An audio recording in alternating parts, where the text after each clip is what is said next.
ಈ ಮೀಟಿಂಗ್ನಲ್ಲಿ IPLನಲ್ಲಿರುವ 10 ತಂಡಗಳ ಮಾಲೀಕರು ಭಾಗವಹಿಸಿರ್ತಾರೆ, ಸಹ ಮಾಲೀಕರು ಸಹ ಭಾಗವಹಿಸಿರ್ತಾರೆ. ಶಾರುಖ್ ಖಾನ್ ಹಾಗೂ ನೆಸ್ವಾಡಿಯಾ ಜೋರು ಧ್ವನಿಯಲ್ಲಿ ವಾದವಿವಾದ ನಡೆದಿದೆ. ಏನಪ್ಪಾ ಅಂತಂದ್ರೆ ನಮ್ಮ ತಂಡದಲ್ಲಿ ಇರುವ ಆಟಗಾರರನ್ನ ನಮ್ಮ ತಂಡದಲ್ಲೇ ಉಳಿಸಿಕೊಳ್ಳೋದಕ್ಕೆ ಅವಕಾಶಗಳನ್ನು ಕೊಡಬೇಕು, ಇದು ನಮಗೆ ಮುಂದಿನ ದಿನಗಳಲ್ಲಿ ಬಹಳ ಉಪಯೋಗ ಆಗುತ್ತೆ ಎನ್ನುವ ದೃಷ್ಟಿನಲ್ಲಿ ತಮ್ಮ ಮನವಿಯನ್ನ BCCI ಮುಂದೆ ಸಲ್ಲಿಸ್ತಾರೆ. ಸನ್ರೈಸರ್ಸ್ ಹೈದರಾಬಾದ್ ತಂಡದ ಸಹ ಓನರ್ ಆಗಿರುವಂತಹ ನೆಸ್ವಾಡಿಯಾ ಅವರು ಇದಕ್ಕೆ ವಿರೋಧವನ್ನು ವ್ಯಕ್ತಪಡಿಸಿದ್ದಾರೆ. ಶಾರುಖ್ ಖಾನ್ ಹಾಗೂ ನೆಸ್ವಾಡಿಯಾ ಇಬ್ಬರ ನಡುವೆ ಜೋರು ವಾಗ್ವಾದ ನಡೆದಿದೆ ಅಂತ ಹೇಳಲಾಗ್ತದೆ. ಎಲ್ರಿಗೂ ನಮಸ್ಕಾರ, ನೀವು ನೋಡ್ತಾ ಇದ್ದೀರಾ ಸ್ಪೀಡ್ ಪ್ಲಸ್ ಕರ್ನಾಟಕ. ನಾನು ನಿಮ್ಮ ಮಂಜು ಗೌಡ. 2024ರ IPL ಸೀಸನ್ ಮುಗಿದು ಕೆಲವು ತಿಂಗಳುಗಳು ಮಾತ್ರ ಕಳೆದಿದೆ. ಆಗಲೇ 2025ರ IPL ಸೀಸನ್ಗೆ BCCI ತಯಾರಿಯನ್ನು ಮಾಡ್ಕೊಳ್ತಾ ಇದೆ.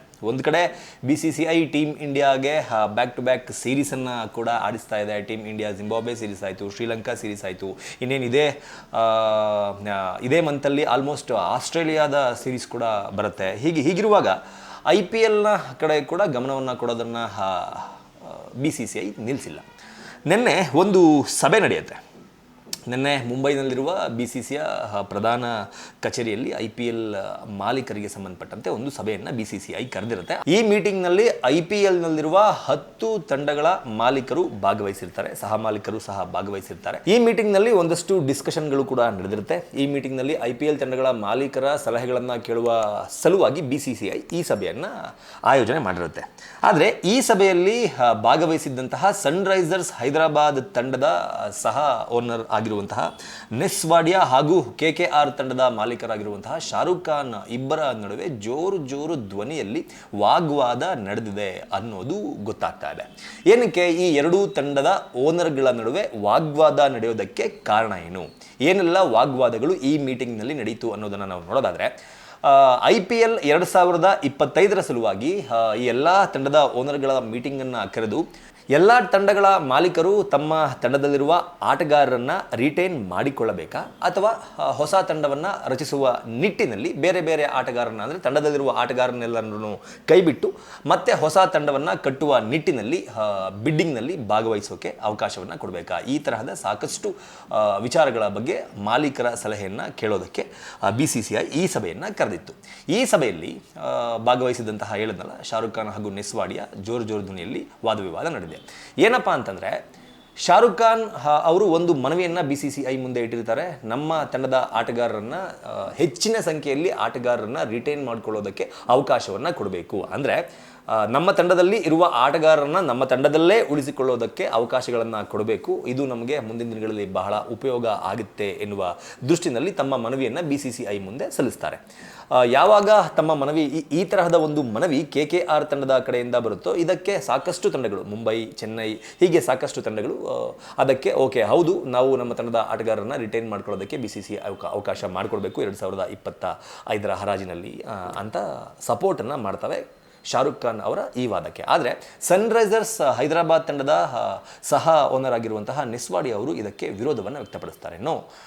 ಎಲ್ಲರನ್ನೂ ಹೆಚ್ಚಿನ ಸಂಖ್ಯೆಯ ಆಟಗಾರರನ್ನು ರಿಟೈನ್ ಮಾಡಿಕೊಳ್ಳುವ ಅವಕಾಶವನ್ನು ಯಾವುದೇ ತಂಡಗಳಿಗೂ ಸಹ ಕೊಡಬಾರದು. ಮಿನಿಮಮ್ ಆಟಗಾರರನ್ನ ರಿಟೈನ್ ಮಾಡಿಕೊಳ್ಳೋದಕ್ಕೆ ಅವಕಾಶವನ್ನು ಕೊಟ್ಟು ಮಿಕ್ಕುಳಿದ ಆಟಗಾರರನ್ನು ತಂಡದಿಂದ ರಿಲೀಸ್ ಮಾಡಿ 2025ರಲ್ಲಿ ನಡೆಯುವ ಹರಾಜು ಪ್ರಕ್ರಿಯೆಯಲ್ಲಿ ಎಲ್ಲ ತಂಡಗಳು ತಮ್ಮ ತಂಡಕ್ಕೆ ತಮ್ಮಲ್ಲಿರುವ ಏನು ಮೊತ್ತ ಇದೆ ಆ ಮೊತ್ತಕ್ಕೆ ಅನುಗುಣವಾಗಿ ಹರಾಜನ್ನು ಕೂಗಿ ತಂಡಕ್ಕೆ ಸೇರಿಸಿಕೊಳ್ಬೇಕು ಎನ್ನುವ ವಾದವನ್ನು ಇಡ್ತಾರೆ. ಈ ಸಂದರ್ಭದಲ್ಲಿ ಶಾರುಖ್ ಖಾನ್ ಹಾಗೂ ನೆಸ್ವಾಡಿಯಾ ಇಬ್ಬರ ನಡುವೆ ಜೋರು ವಾಗ್ವಾದ ನಡೆದಿದೆ ಅಂತ ಹೇಳಲಾಗ್ತಾ ಇದೆ. ನೆಸ್ವಾಡಿಯಾ ಅವರ ಈ ವಾದಕ್ಕೂ ಕೂಡ ಸಾಕಷ್ಟು ತಂಡಗಳು ಬೆಂಬಲವನ್ನು ಸೂಚಿಸಿವೆ. ಪಂಜಾಬ್ ತಂಡ ಬೆಂಬಲವನ್ನು ಸೂಚಿಸಿದೆ, ಡೆಲ್ಲಿ ತಂಡ ಬೆಂಬಲವನ್ನು ಸೂಚಿಸಿದೆ. ರಿಟೈನ್ ಮಾಡ್ಕೊಳ್ಳೋದನ್ನು ಹೆಚ್ಚಿನ ಸಂಖ್ಯೆಯಲ್ಲಿ ಆಟಗಾರರನ್ನ ರಿಟೈನ್ ಮಾಡ್ಕೊಳ್ಳೋದು ಬೇಡ, ಯಾಕಂತಂದರೆ ಈಗ ತುಂಬ ಒಳ್ಳೆ ಫಾರ್ಮಲ್ಲಿರುವಂತಹ ಆಟಗಾರರು ಈಗ ಆಲ್ರೆಡಿ ಎಲ್ಲ ತಂಡದಲ್ಲೂ ಇದ್ದಾರೆ, ಅವರನ್ನು ರಿಟೈನ್ ಮಾಡ್ಕೋತಾನೆ ಬಂದಿದ್ದಾರೆ. ಇನ್ನೂ ಯುವ ಆಟಗಾರರನ್ನು ಸಹ ಹೆಚ್ಚಿನ ಸಂಖ್ಯೆಯಲ್ಲಿ, ಅಂದರೆ 5ರಿಂದ 6, 7, 8 ಈ ಥರ ಸಂಖ್ಯೆಯಲ್ಲಿ ರಿಟೈನ್ ಮಾಡ್ಕೊಳ್ಳೋದಕ್ಕೆ ಅವಕಾಶ ಕೊಟ್ಟರೆ ಬೇರೆ ತಂಡಗಳಿಗೆ ಲಾಸ್ ಆಗುತ್ತೆ, ಕೆಲವೊಂದು ತಂಡಗಳು ಮಾತ್ರ ಸ್ಟ್ರಾಂಗ್ ಆಗುತ್ತೆ ಅನ್ನೋದು ಸನ್ರೈಸರ್ಸ್ ತಂಡದ ಸಹ ಓನರ್ನ ಒಂದು ವಾದವಾಗಿತ್ತು. ಈ ನಿಟ್ಟಿನಲ್ಲಿ ಸಾಕಷ್ಟು ಅಂದರೆ ಎಲ್ಲ ತಂಡಗಳ ಓನರ್ಗಳಿಂದ ಒಂದಷ್ಟು ಸಲಹೆಯನ್ನು ಹಾಗೂ ಅವರ ವಾದವನ್ನು ಆಲಿಸಿರುವಂತಹ BCCI ನಿನ್ನೆ ಸಭೆಯಲ್ಲಿ ಯಾವುದೇ ರೀತಿಯ ನಿರ್ಣಯಕ್ಕೆ ಬಂದಿಲ್ಲ. ರಿಟೈನ್ಗೆ ಅವಕಾಶವನ್ನು ಕೊಡಬೇಕೋ ಅಥವಾ ರಿಟೈನ್ಗೆ ಅವಕಾಶವನ್ನು ಕೊಡಬಾರ್ದೋ ಅನ್ನೋದನ್ನು BCCI ಮುಂದಿನ ದಿನಗಳಲ್ಲಿ ತಿಳಿಸ್ತೀವಿ ಅಂತ ಹೇಳಿ ಆ ಮೀಟಿಂಗನ್ನು ಮುಗಿಸಿ ಎಲ್ಲರನ್ನ ವಾಪಸ್ ಮನೆಗೆ ಕಳುಹಿಸಿದೆ.